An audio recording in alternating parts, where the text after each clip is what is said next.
split pusher. But when it comes to having a lot of pick potential, I gotta hand it to the side of Team Secret. Perhaps we might see the 1-3-1 that we keep seeing from Team Secret since the first series that we encountered. It does spell that way.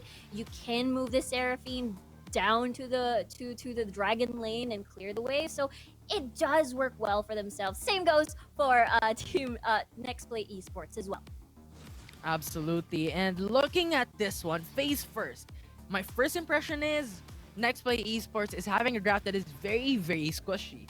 You have Lux, you have Ezreal, and you have Orianna. And typically, this is not what we see so far in the running meta. Attack support is typically what happens in enchanter supports or something that we really don't see that often. So this might be a meta changing champion. This might be something that may be different that we see in the professional scene of Wild Rift.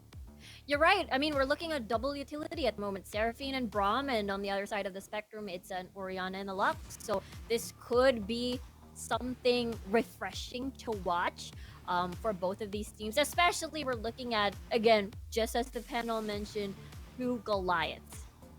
Mm-hmm. And we might see if how the stones are gonna turn out into the heads of the Goliaths in this game. It's Nexplay Esports versus Team Secret for game number 1 with a 1v1 type of setup for TS in this first matchup. It seems definitely the case, as we can see Nexplay assisting themselves on the red buff, while Trevor will do it a little bit solo. So just as you mentioned, it's a little bit standard laning, the 1-1-2 so far. So nothing too fishy, nothing too risky. Yeah, I think Team Secret just went in initially for the 1v1, maybe to go reactively if something occurs into the mid lane, to then go for the 1-1-2. So I think you're right. It's going to be a traditional type of setup for these two teams right now as we look at into the Dragon Lane. Individual Dragon Laners. Ezreal versus Kaisa. Rico, what are your thoughts? But for me, I think Chewy and as well as Hummus will have a little bit of a hard time, especially if the shield is off cooldown. Spams from Uzi and Disaster is just gonna keep flailing in, and there's not a lot of sustain to work with. You're not with either a Soraka, you're not with a Nami, maybe even as well as a Janna that's able to time the shields for you. But we'll have to see. Depends as, again, this is a very oppressive lane, but so far Uzi's the one getting oppressed. Absolutely, but we have Team Secret Trevor going in a 1v1 against Joshi in this one with the Ryzen going in for the setup, but Flash actually burned out for these two champions. But overall, Nexplay Esports is potentially going in for the Rift Cutter with Trevor going in for the Smite, so Team Secret has the information in the top side of the map. Yeah, that is actually a flash that Trevor will definitely need, and we said oppressive. Oh, Hammond though is gonna go for that aggressive type of play. Uzi and Disaster very low in that fight, but Kaisa actually was low at that point as well, so forced to go for that honey fruit as we have a active play right now as Joshi and Chule went into the bottom side of the map. That is a huge Dragon Lane win in favor of Nexplay, considering that Chewy doesn't have any summoner spells anymore, no defensive summoner spells. Trevor, your jungler, doesn't have flash, a very, very useful tool to do an insect kick on this Lee Sin, and now Nexplay even steals the blue buff? Ooh. Actually interesting. I think Nextplay Esports was not really able to go for the steal at that point. Dr. Mundo was not able to get a blue buff, so at this point, they're actually behind Team Secret in terms of gold. Dr. Mundo was going in for some roams, was not able to capitalize on it, so right now, Team Secret has the 800 gold lead. And now, with that gold lead, still pretty chill, Joshi. So brave. I mean, he's a Mundo. He can soak a lot of damage on the board. But that's not a switch. That's just G possibly going back to his own lane. Absolutely. It's going to be the recall now being set up for Dr. Mundo. It's going to be the 3-minute mark. 3 minute 20 seconds to be specifically. And that is 40 seconds remaining for the next objective to come up. Something that would be very important for these two teams to look on who's going to get that first advantage in this matchup. So I think Azar and Horizon is still going to be sticking out into the Baron lane, while the rest of the team is looking to go for the Dragon. Right, we've seen this matchup time and time again, having to answer the Fiora with the Camille, but every time I watch every time I watch this matchup in a game, it's usually Fiora coming up on top. And we'll have to see if this dive is going to be possible. That's a level 5 Horizon already.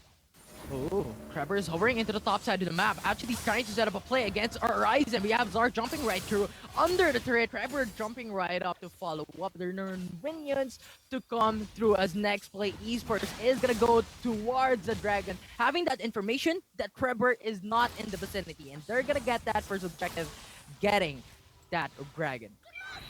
As you can see, it's such a huge deal having to burn the summoner spells of Chewy earlier. That means not a lot of fighting power escape capability for Chewy, and win that lane. For Uzi and as well as Disaster, they got their priority, they got their space to get the dragon, and they're rewarded. Oh dear Look me. at that. The damage of Just-Chi is just too much against Azar. It's now crashing down with, of course, the AoE potential from the items as well. So Azar is forced to back away as Trevor goes for the quick response. Yeah, Justy on this Mundo, such a natural bully. Flash gone for Azar, and meanwhile a very, very passive lane in the mid lane with Seraphina and Oriana. Very understandable. So most of the action will be on the side lanes for sure. Nice hit for the just scaring them away. Ooh, actually forcing out the flash Ooh. for that one. Actually, very interesting play by NXP. That was just the dash from Ezreal. Just go back to safety as Team Secret actually went in for the 3-man roam in the top side to defend the tier 3 turret. So no kills will be done still. The first blood is still looking for anyone to take. Yeah, still 6 minutes into the game already. People are very careful. A bit of attempted dives here and there. Nothing pushed so far, as objectives has been traded here and there. But now Rift Herald has spawned. We could see our very first blood, our very first fight, as everyone is converging there. It's gonna be a potential 5v5. Absolutely, no tower first blood still, so Rift Herald is gonna be important. It's gonna be the priority at the top of the list, as we have Trevor now actually going in for the Sonic Wave. Not gonna be enough as the root actually comes through. We have the Hectic Ultimatum onto Lee Sin. It's gonna be the first blood going to side Nexplay Esports. That final spark connecting to two. It's gonna be Ezreal falling down to the hands of Azar, and that would be a 1-for-1 with the jungler traded for the ADC for Nexplay Esports. Gotta appreciate the discipline between these two teams. You know, Team Secret knows that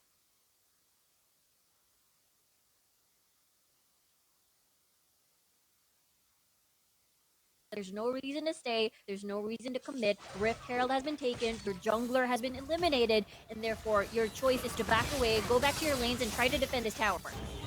But we have another for the top lane. It seems here goes for the responsive play. Just though is going to crash down onto Azar, but we have some folks from Team Secret pushing back away as Just Chi and the rest of the gang is forced to go for the recall. With that recall, potentially Team Secret could fully push the top side of the map, but Mundo will stay. He's going to be okay, and as well as Disaster. Even without mana, presence is always valued as Chule. It's going for the response indeed. And that forces out Team Secret. The potential tower for this blood going to side Nexplay Esports is indeed going to happen. And they're going to take that gold money. And they're going to bringing out into an even level playing field against Team Secret. That's right, Team Secret earlier had a bit of a gold lead, but now because towers are slowly dwindling down topside, is there a fight? Maybe in the mid lane? Ooh. That Suri is actually quite aggressive on this. Seraphine having that Roa, actually a very powerful item. But into the top lane, we have the Fiora actually bringing down the Lux, jumping onto the turret and getting that kill in the process. But we have Chole actually going in for the reactive play into the top side of the map. Seraphine actually use up the ult against Chule, and Chule has another need to live with the shield. But Uzi is there to defend as Tatsu goes for the poke and kills off Oriana. Just Chi is gonna go for the response though. That massive AoE damage. That Suri is gonna be melted down. Ezreal is gonna secure the kill. The TPs are now coming through as Azar has no more kill and champion to take down. And that is a 1-for-1. That that was wild. It all started because Azar was able to do a tower dive, and here comes the Nexplay Esports collapse. But just in time, Dragon is up. They're lacking one more member for Team Secret, but because Secret is already... They have first dibs on this river area. I think Tatsuri is able to join in. Maybe no, he's too far. Absolutely, though they're now crashing into the Mountain Dragon. Lee Sin is going for the kick. Mountain Dragon is going to be secured by Team Secret, though. Camille with a Hexic ultimatum, considering getting that ADC in the process. Azar is going to be picked off by B1 as Fiora falls down. It's a 2-kill for NXP into raid for Mountain Dragon for Team Secret. Yeah, oh dear, that's a 2 for a Dragon exchange, and now Rift Herald is knocking on Team Secret's doors. There's not a lot of people to help and try to clear that up, as 4 members are already by that second-tier tower. Oh, it's got a bit of root. Connecting to Ham is actually going for the defense with Tatsuri into the Dragon lane. But NXT was thinking, you know what? We've gotten those kills, we've gotten the turret, let's go back for now, buy some items, utilize all that we received in those engagements, and try and get a lead against Team Secret. That's correct. Having to build up more of that advantage over Team Secret, considering that they've already knocked down those first-tier towers on towards the side lanes. Mid lane is the only one left. Baron has already spawned, which is going to be something huge for both of these teams to take. And so far, it's equally even. That is a little bit redundant, but I think it fits the description perfectly. Absolutely, and I like how the items are building up right now. If you see Riku, Team Secret is really respecting the Dr. Mundo at this point. They built up 2 champions with 2 Grievous Wounds items. That is going to be the Seraphine with the Morello, and that is Kaisa with the Executioner's Calling. So overall, the respect is there, but we have another fight into mid lane. The Glacial Fisher is now going to connect. It's 2-man knockoff. Kaisa going in for Killer Instinct, trying to get a kill against Disaster, but Mundo is going to get the kill against Kaisa in that fight. The Hexic Ultimatum connecting to Trevor, but the kick is there, and that cancels out the Hexic Ultimatum, and Team Secret falls behind, but Trevor's has another day to live and goes for the reset. Oh, but looks like there's another dive? Okay, no dive. Okay, so yes, reset is gonna happen. Nexplay will be happy about that. They've managed to eliminate 2 more people again. I think the most difficult thing about Team Secret's composition against Nexplay is that they don't really have backline access. Even if they do, like Chewy in the form of this Kaisa, you're just gonna feed yourself to the wolves, which is the 3 heavy burst focused champions, which is the Luck, which is, you know, the Ezreal, and as well as the Orianna. It's very, very difficult to try and penetrate towards that backline, and I think that is the reason they're struggling so hard whenever it's a 5v5 situation. And that's the reason why Nexplay can just keep rinse and repeating this front-to-back approach with their fights. 100%. If Kaisa goes to that alliance with a Killer Instinct, you have a lot of fast CD, CCs. That's a word. That's a word. Well, It is a word. You have a lot of fast cooldown control abilities. You have the Luck with the root. You have Julie with the slow. You have Ezreal with a poke. So Kaisa is really not gonna have a great time going to the back lines without any tanking capabilities from his teammates. So Team Secret needs to prioritize in getting that face first matchup, face first engage against Nexplay Esports, so that Chewy can get a hold and get those free hits against Nexplay Esports. Exactly, and I think it will definitely help. Maybe Hamas needs some help. Maybe not. He's fine. He's a Braum. But yeah, I think it has something to do with possibly Azar and what Trevor could do. You know, maybe do a very clever and sneaky flank, get that kick on towards maybe Uzi. Uzi's a little bit slippery. He is an Ezreal, and I don't think there's a lot of value eliminating Disaster either because he's a support. So there's not a lot of options for you to choose from at the moment. Yeah, Nexplay, really, really good composition so far. Absolutely, and I like how you targeted the Ezreal, because that Ezreal is actually quick. That is a fancy footwork champion, but now we have a Glacial Flicker actually connecting into Camille, but no damage will be done. The charm is going to delay the fight as Braum has another D to live. It's going to be the flash away to try and gain the lead against Nexplay Esports, but Dr. Mundo is going to fall down. It's a 1-for-0 trade-off in favor of Team Secret in this fight. Chewy is so low though. That Suri is so low. Flashes away in a bad decision, wrong direction, and Nexplay Esports is gonna get that 1-for-1. They're still after some more Chule. Ooh, it's gonna be the aftershock of gameplay right here into the jungle of Team Secret. But that stun, that concussive blow is gonna connect onto He Chule as wants the Chule looks to kill. be very aggressive. Is looking to go for the kill, is looking to set up a play, but he has the turret protecting Hammers, and that is gonna be Hammers with 1 HP remaining, sliving.